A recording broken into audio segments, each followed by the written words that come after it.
Greetings everyone, and welcome to the first edition of Yada News, where it is my goal to elevate today's news from the gossip that it is to knowledge. And for those of you that don't know, if you opened your Bible concordance, the word yada, which we've heard in Seinfeld as yada yada, actually is the Hebrew word for knowledge. So that is what it is about. Our first issue today is about waking up to the idea that we are in 100 years war. I remember when I was young hearing about this 100 years war that went on between the French and British, and it seemed insane that something could lead to conflict for that long. It seemed so foreign to me. And yet today, in this very month of April, I wake up to something. It is the current year, 2017. But 100 years ago, it was April 1917. And just a few days ago at that time, Lenin landed in Finland Station. There had already been a February Revolution, and then Lenin landed, and that is where most people consider the beginning of the Communist Revolution. Up until that point, it had been an idea, but then it gained traction. And by October, the end of October 1917, Lenin announced that they had full power. He proclaimed that all power now belonged to the Soviets of Workers, Soldiers, and Peasants deputies on October 27th, 1917. And we have been at war ever since. Now, to get a little context, I went online and went, what is the list of communist nations today? I was so surprised to realize that there's only 5, or 4 if you don't count North Korea. But in the news today, I keep hearing about North Korea being this communist nation. So this is where we are lied to. And in any great war, propaganda distracts the people from the truth. And if you don't have clarity of what's happening, you lose the ability to focus. Technically, there's no true communist nations today.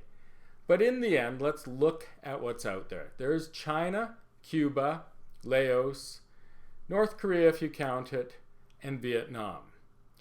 Now what's interesting is why they say there's no others, even if there's a ruling communist party like Venezuela. And to be truthful, I was looking for Venezuela because right now people are starving there because of the Communist Party.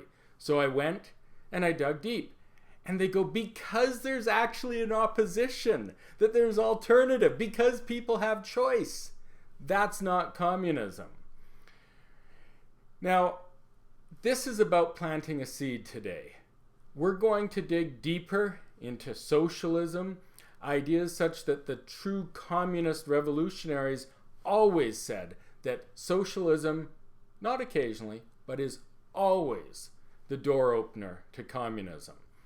So we will go look at those things. But I do want to look at how some things become bad over time and how words matter. So what we will look at is awesome things that have become bad. Would it be awesome if people never had to worry about things? That idea sounds good, but so far it has failed every time it's been tried.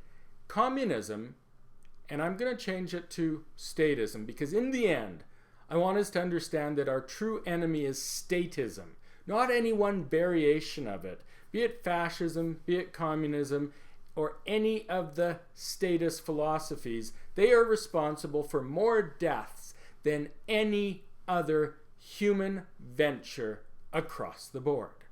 It takes only Mother Nature herself to outkill us. So, right now, in order to engage in this war, it's 100 years. I call on us to reform our media, reform our justice system. On the food side, we need to look at our large farming system.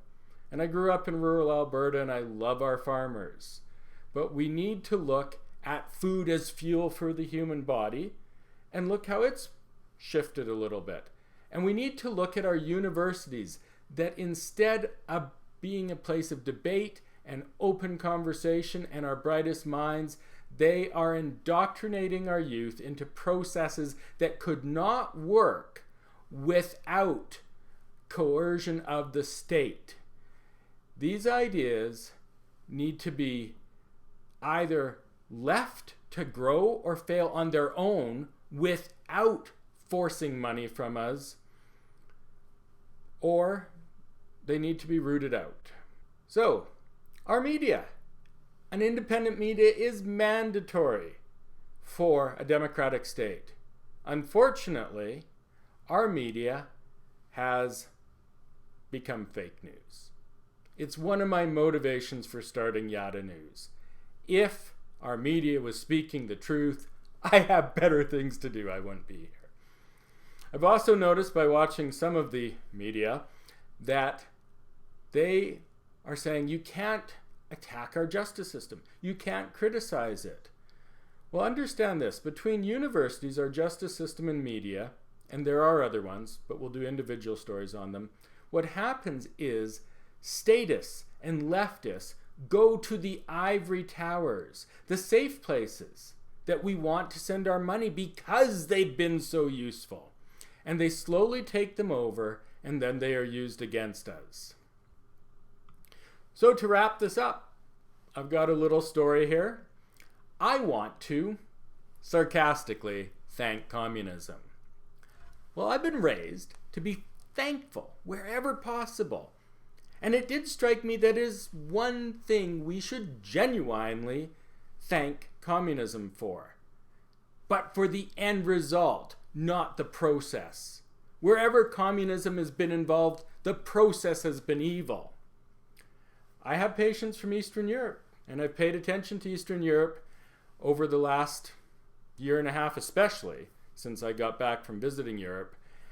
And right now, they're not falling for the garbage that Western Europe is falling for, because they've seen what happens and they're defending themselves from bad ideas.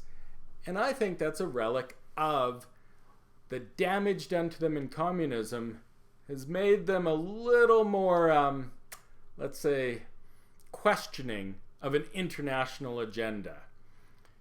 So no, you never thank the abuser. We don't want to thank communism, really, for what it did to Eastern Europe. But we can benefit from some of the insight by someone that was abused. That is the only thing I could be thankful to communism for. Now in the future, might I think of something else that I would, be thankful to them for? Well, if I did, I would bet money that it would be in the same vein, where some great evil of communism helps us build a wall and a defense against that evil again. Much like computers, we are getting very good at defending our computer systems, but that doesn't mean we have to like the Trojan horses and viruses. So remember, Yada News, we want to change today's news, which is really gossip, into knowledge. And remember, we've been in 100 years war of people wanting to take your freedoms away, including freedom of speech, freedoms of association, freedoms of you producing and controlling what you produce. And it is time to fight back. The war has been 100 years. It's time to end it. But we can end it now with ideas and engaging. Please look at upcoming topics where I will talk about healthcare. I will talk about gender-neutral pronouns. I will talk about social justice warriors. I will make them bite-sized pieces where you can build a slow knowledge resume on how the leftist regressive statists keep changing the rules and dancing around and don't want to be held accountable because if they're accountable, they lose. So in the end, become immune to the regressive left and don't let people take away your intellectual, physical, and emotional freedom. This has been Yada News.